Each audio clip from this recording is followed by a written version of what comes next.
Hey everyone, welcome back to the channel. Masters of the Universe has finally arrived, bringing He-Man, Skeletor, Eternia, and Castle Grayskull back to the big screen in a massive fantasy adventure. But while the movie delivers plenty of action, epic battles, and nostalgic callbacks for longtime fans, its ending leaves several important questions unanswered and sets up some potentially huge stories for the future of the franchise. From Adam fully embracing his destiny as He-Man to Skeletor's ultimate fate and the future of Eternia itself, there's a lot packed into those final moments. And depending on how you interpreted the ending, you may be wondering what certain scenes really mean and where the story could go next. Did He-Man truly save Eternia? Is Skeletor really gone for good? And what clues does the ending leave behind for a possible sequel? These are the questions we're going to break down today. So if you've just finished watching Masters of the Universe and want a full explanation of the ending, the hidden details, and what it all means for the future of the franchise, you've come to the right place. Let's dive in and explain the ending of Masters of the Universe. Masters of the Universe has enjoyed an exceptionally long lifespan for a piece of media that was originally created to sell toys. What began as a toy line eventually grew into a beloved animated series in the 1980s and even inspired a live-action film in 1987. While that earlier movie developed a cult following over the years, many fans felt it never fully captured the magic of He-Man and Eternia.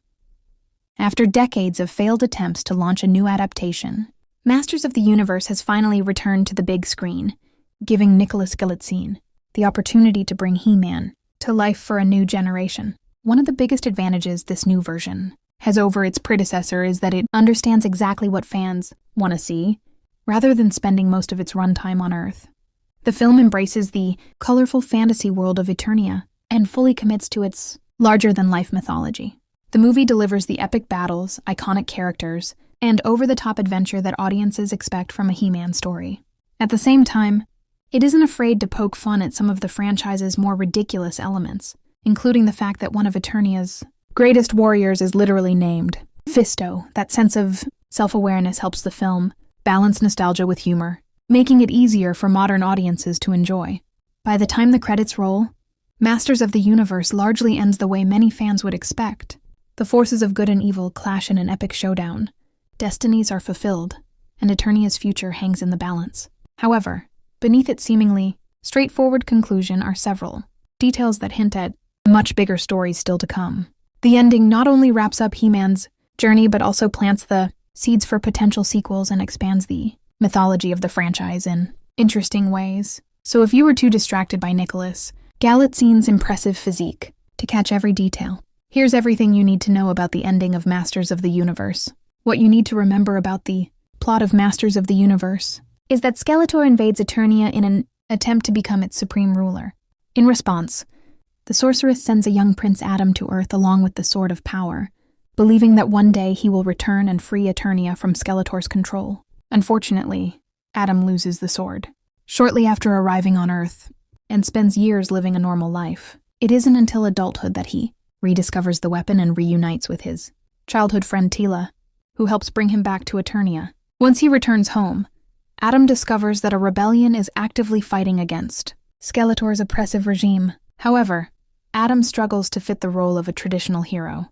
He isn't the strongest warrior, and his greatest strength comes from his compassion and ability to communicate with others rather than physical power.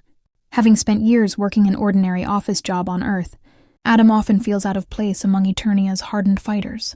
Yet he alone can wield the Sword of Power, and whenever he declares, "By the power of Grayskull," he transforms into the mighty He-Man, gaining incredible strength and becoming the champion Eternia desperately needs. As Skeletor's forces attack the rebel base, Adam joins Teela, Man-at-Arms, and Roboto in a desperate escape. The group retreats into the wilderness to regroup and plan their next move. Meanwhile, Skeletor raises the stakes by threatening Adam's parents, who remain imprisoned under his rule. He publicly announces that unless Adam surrenders himself, they will be executed, forcing the young hero into an impossible choice. Determined to save his family, Adam and his allies travel to Snake Mountain for a direct confrontation with Skeletor's army. The battle proves devastating. During the conflict, Adam's father, King Randor, is mortally wounded. In his final moments, Adam apologizes for not being strong enough to save everyone, but Randor reminds him that being the strongest was never what made him worthy. The emotional loss becomes one of the defining moments of Adam's journey and reinforces the lesson that true heroism comes from character rather than power. Following the battle, Skeletor captures Adam and seizes the Sword of Power for himself. With his greatest obstacle removed, Skeletor sets his sights on Castle Grayskull, believing that the legendary fortress will allow him to unlock the sword's full potential and secure ultimate power. As the film heads toward its climax, Eternia's future hangs in the balance, with Adam imprisoned, the Sword of Power in enemy hands, and Skeletor closer than ever to achieving total domination. What happens at the end of Masters of the Universe? After being imprisoned by Skeletor, Adam finally reunites with his mother, Queen Marlena, as well as his loyal companion Cringer. Even without the powers of He-Man, Adam proves that true leadership isn't about strength. By inspiring the prisoners around him to fight back, he sparks a rebellion that leads to a massive battle against Skeletor's forces. During the chaos, Man-at-Arms gets his long-awaited rematch with Trap Jaw. After years of living with the shame of his previous defeat, he finally overcomes his old enemy and restores his honor on the battlefield. Meanwhile, Adam, Teela, and Cringer make their way to Castle Grayskull, where Skeletor attempts to unlock the full power of the Sword of Power. However, the sword refuses to work for him. Adam tries one last time to reason with Skeletor, hoping words can succeed where violence has failed. But Skeletor has no interest in redemption or compromise. He wants absolute power, and only a fight will satisfy him. Their confrontation quickly escalates, and during the struggle, the Sword of Power is shattered. With the sword destroyed, Skeletor appears to have won. He gains the upper hand and even invades Adam's mind, tormenting him with memories from his life on Earth. He forces Adam to relive moments from his old office job, his insecurities, and the doubts that have followed him throughout his journey. For a brief moment, it seems as though Adam has completely lost hope. Everything changes when Adam receives a vision from the sorceress. Believing that the destruction of the sword means he can never become He-Man again, Adam fears the power of Grayskull is gone forever. The sorceress reveals the truth. The power was never contained within the sword. The sword was merely a symbol and a tool. The true power has always existed inside Adam himself. Armed with this realization, Adam regains his confidence and returns to the battle. Drawing strength from within, Adam transforms into He-Man once again, and the Sword of Power miraculously reforms. This time, the balance of power shifts completely. Ironically, Skeletor suddenly wants to talk and negotiate once he realizes he is losing. Adam refuses. After everything Skeletor has done, words are no longer enough.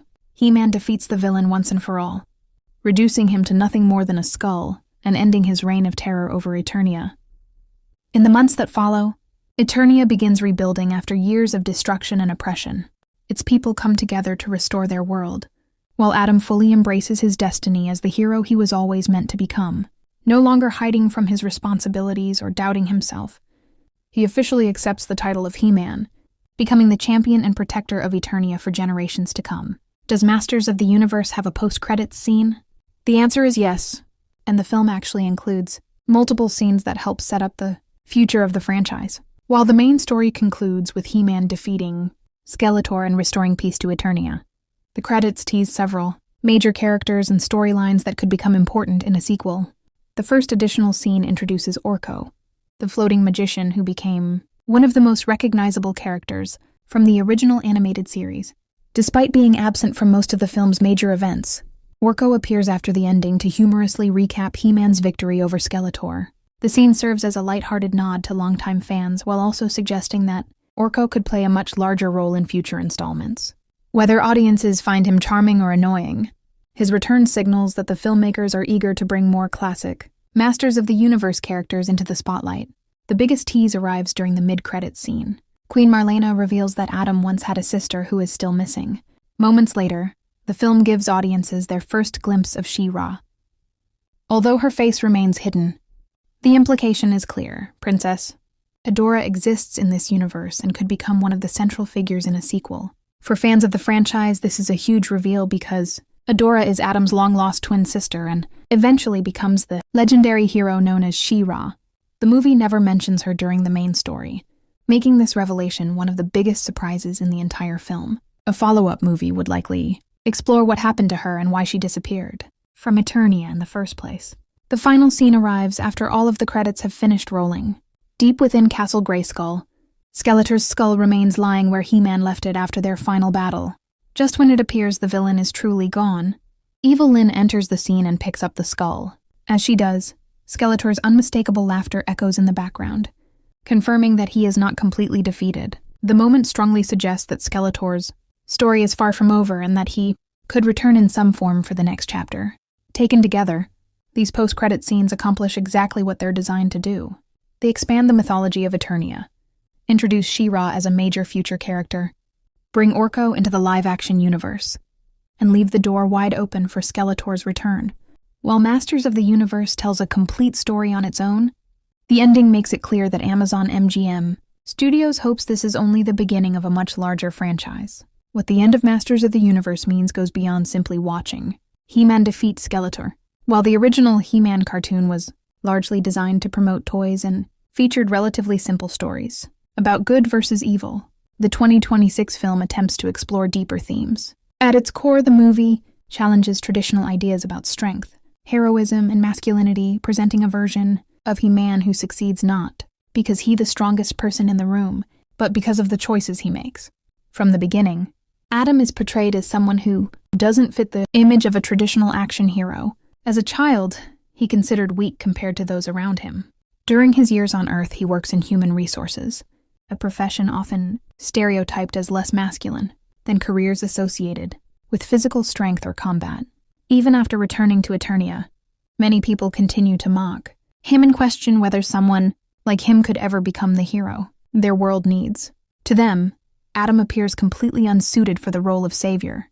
However, the film repeatedly demonstrates that physical power isn't what makes Adam special. Long before reclaiming the power of He-Man, he uses intelligence, empathy, and leadership to inspire others. He helps prisoners rise up against. Skeletor encourages his allies when hope seems lost and consistently looks for peaceful solutions before resorting to violence. Even during the final confrontation, Adam attempts to reason with Skeletor and avoid a fight altogether. Only after every other option has failed does he choose to battle him. This message forms the heart of the movie's interpretation of masculinity. He-Man is still physically powerful, muscular, and capable of defeating evil through force when necessary. But the film argues that true strength isn't defined solely by fighting ability. Courage, compassion, wisdom, self-control, and a willingness to seek peaceful solutions are presented as equally important qualities. The movie suggests that being a hero means knowing when to fight and when not to. These themes are also reflected in the story of Man-at-Arms after losing to Trapjaw.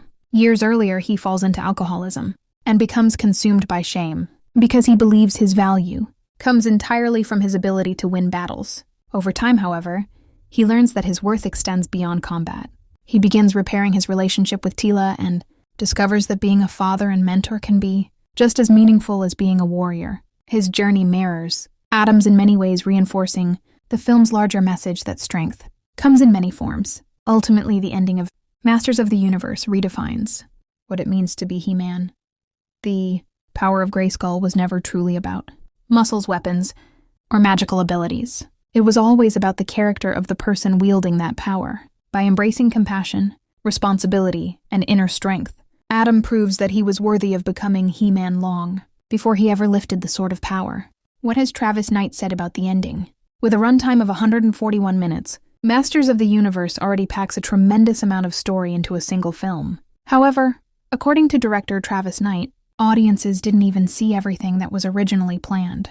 The filmmaker has revealed that significant portions of Adam's journey were removed during the editing process, meaning the version released in theaters is shorter than what was initially envisioned. Speaking with SFX magazine, Knight explained that several major scenes were ultimately cut from the final film despite being among his personal favorites. While he expressed pride in the finished product, he acknowledged that some story, elements, and character moments had to be sacrificed to make the movie work within its final runtime. He also hinted that these deleted scenes could potentially be released in the future, giving fans a chance to see more of the world and characters that didn't make it into the theatrical version. One of the most intriguing aspects of Knight's comments involves She-Ra. Although Princess Adora only appears briefly during the mid-credits scene, Knight made it clear that her role in the Copper franchise could become much larger moving forward. Without revealing specific plans, He suggested that if the opportunity arises to continue telling stories in this universe, She-Ra would play a major role in whatever comes next. His comments strongly imply that the filmmakers already have ideas for expanding the mythology beyond He-Man's story. Interestingly, this isn't the first time. She-Ra has been connected to a live-action Masters of the Universe project. During the development of the 1987 film, there were reportedly plans to introduce the character, but those ideas were ultimately saved for a sequel that never happened. As a result, fans have spent decades waiting to see Princess Adora make her live-action debut. The ending of Masters of the Universe appears determined not to repeat that history, by teasing She-Ra during the credits and openly discussing her importance to future stories. The filmmakers have laid the groundwork for her eventual arrival. Whether that comes in a direct sequel or a larger expansion of the franchise remains to be seen, but Travis Knight's comments make one thing clear. The story of Eternia is only just beginning, and She-Ra could be one of its most important future heroes. Could Skeletor return? The Masters of the Universe franchise has no shortage of powerful villains who could challenge He-Man in future films. Characters such as Hordak, the ruthless leader of the evil horde, or King Hiss and the Snake Men could easily serve as major threats in a sequel. Hordak is particularly important because of his connection to She-Ra, having kidnapped Princess Adora as a child and raised her under his influence. With She-Ra already teased during the credits, introducing Hordak would be a natural next step for the franchise. However, no matter how many villains Eternia has to offer, one antagonist stands above all the others: Skeletor. Much like the relationship between Batman and the Joker, Skeletor is the villain most fans immediately associate with He-Man. He is the franchise's defining enemy, and for many viewers, a Masters of the Universe story simply doesn't feel complete without him. That's why the film's post-credits scene is so important. Although Skeletor appears to be completely defeated during the final battle, the ending strongly suggests that his story is far from over. After the credits begin rolling, Evil Lyn discovers Skeletor's skull within Castle Grayskull. As she retrieves it, his sinister laughter can be heard in the background, implying that some part of him has survived. The scene practically confirms that Evil Lyn intends to resurrect her master and restore him to power. If a sequel happens, there are several ways the storyline could unfold. One possibility is that Hordak becomes the primary villain while Skeletor slowly recovers behind the scenes. This would allow the franchise to introduce new threats while still keeping its most iconic antagonist in play. Another possibility is that Skeletor and Hordak could eventually join forces, creating an even greater challenge for He-Man and the heroes of Eternia. Interestingly, this isn't the first time a Masters of the Universe movie has teased Skeletor's return. The 1987 live-action film famously ended with Skeletor emerging from a pool of water after the credits and directly telling the audience, "I'll be back." That sequel never happened, turning the scene into one of the most famous examples of an abandoned franchise setup. The 2026 film takes a much more restrained approach, hinting at Skeletor's survival without making any direct promises. Ultimately, the ending makes it clear that the filmmakers have no intention of permanently removing Skeletor from the franchise, whether he returns as the main villain of the next movie or remains a looming threat in the background. The post-credits scene leaves little doubt that Eternia's greatest enemy is still out there. The only question now is whether audiences will get the chance to see that story continue in a future Masters of the Universe sequel. What does Travis Knight want to do with a sequel? Masters of the Universe is currently tracking to open between $25 and $35 million in its opening weekend, with a reported budget of $170 million. That's a far cry from a hit, and it calls into question whether the new film will spawn a franchise. Positive word of mouth will help in the coming weeks, and ideally, enough people check it out so we can return to Eternia in the future. But even though it's too soon to start speculating on what a sequel could entail, Travis Knight already has some thoughts. During a roundtable discussion via Nerdist, Knight elaborated on what he thinks a good sequel should accomplish. "I think about what happens next for Adam. Where does the next stage of his life take him? Now that he's properly He-Man, what does that mean? And at the essence of it is relationships. It's always about relationships for me. How do those relationships evolve moving forward? The biggest relationship to explore is probably that between Adam and Teela, as she kept things friendly with him in the film, despite clear romantic chemistry. A future Masters of the Universe could explore them being more open with one another, and Teela admitting she likes Adam. And if She-Ra enters the mix, there could be fresh sibling rivalry. Or perhaps She-Ra wonders why her brother never went looking for her. We'd love to know the answers to these questions, but it's entirely dependent on folks showing up for the first film. Where could Masters of the Universe 2 go? Masters of the Universe manages to cram in a ton of references and details from the original series and toy line into its runtime. But there are still many details of this franchise that could be explored in a sequel. With She-Ra set up to have a role, it would make sense to introduce Hordak, who typically kidnaps her. He could be the new threat who joins forces with Skeletor, looking to defeat He-Man once and for all. Skeletor's inevitable return also presents opportunities to explore more of his backstory.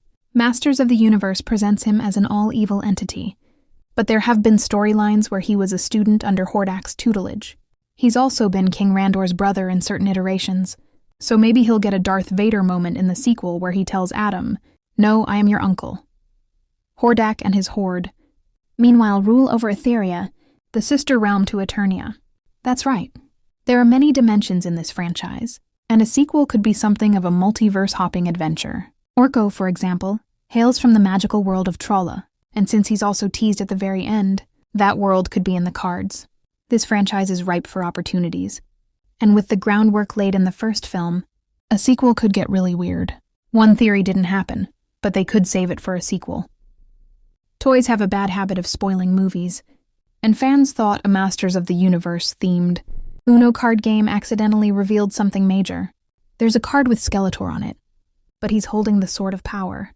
Many assumed this meant Skeletor would transform into God Skeletor, something we've seen before in the 1987 movie and in the Netflix animated series, Masters of the Universe, Revelation. However, the film subverts that expectation. Even though Skeletor does get the Sword of Power, it refuses to imbue him with any additional strength. The sorceress explains that the sword doesn't give someone power, but that Adam was powerful all along. This would seem to close the curtains on ever seeing a live-action God Skeletor ever again, but honestly, it's too cool of a concept to ignore if a sequel ever happens. There could be another way for Skeletor to acquire the Power of Grayskull and earn strength, on par with He-Man. We've already seen He-Man beat the crud out of Skeletor once. With the villain likely coming back, he needs to do something to up the ante and give us an even more epic showdown. Meanwhile, at least a card game didn't spoil something huge about the film's climax. So that's everything Travis Knight has said about a potential Masters of the Universe sequel, and honestly, it sounds like he's thinking about this franchise in a much more character-driven direction rather than just bigger action and more villains. At the center of it all is Adam's evolution into He-Man, and what that actually means for his relationships moving forward. Whether it's his dynamic with Teela, the introduction of She-Ra, or the emotional fallout of everything he's been through, the sequel idea seems focused on growth rather than just spectacle. But of course, none of that matters unless the first film actually performs well enough to justify a continuation. Right now, the future of Eternia on the big screen is still uncertain. Now I want to hear from you. Would you want to see a Masters of the Universe sequel? And do you like the idea of a more relationship-focused story, or should it lean harder into action and villains? Drop your thoughts in the comments below. If you enjoyed this breakdown, don't forget to like, subscribe, and turn on notifications for more movie news, explanations, and reviews. Thanks for watching, and I'll see you in the next video.